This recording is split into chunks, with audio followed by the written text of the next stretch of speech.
Pack చేసిన తేనె నమూనా పరీక్షల్లో విఫలమైన తర్వాత పతంజలి కంపెనీపై చర్య తీసుకోబడింది.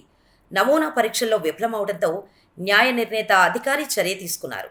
సుమారు 4 సంవత్సరాల క్రితం ఉత్తరాఖండ్లోని పిథోర్ఘర్ జిల్లాలోని దీదీహత్ నుండి తీసిన పతంజలి ప్యాక్డ్ తేనె నమూనాను పరీక్ష కోసం సేకరించారు. పరీక్షించిన తర్వాత ప్యాక్ చేసిన తేనె నమూనా నాణ్యత లేనిదని తేలింది. నమూనాలో సుక్రోజ్ మొత్తం రెట్టింపు కంటే ఎక్కువ. ఈ కేసులో శుక్రవారం డీడీ హార్ట్ విక్రయదారుడికి, రామ్నగర్కు చెందిన డిస్ట్రిబ్యూటర్ కంపెనీకి న్యాయ నిర్ణేత అధికారి ₹1,00,000 జరిమానా విధించారు.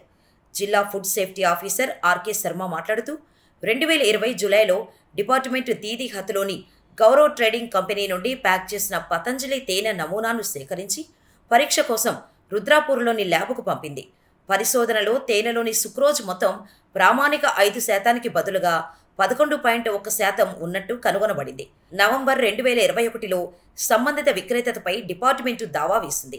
శుక్రవారం న్యాయ నిర్ణేత అధికారి ఏడీఎం డాక్టర్ ఎస్కే బర్నవాల్ తీర్పు వెలువరించారు. ప్రొడక్ట్ సెల్లర్ గౌరవ్ ట్రేడింగ్ కంపెనీకి ₹40,000, సూపర్ స్టాకిస్ట్ కన్హాజీ డిస్ట్రిబ్యూటర్ రామ్నగర్కి ₹60,000 జరిమానా విధించారు.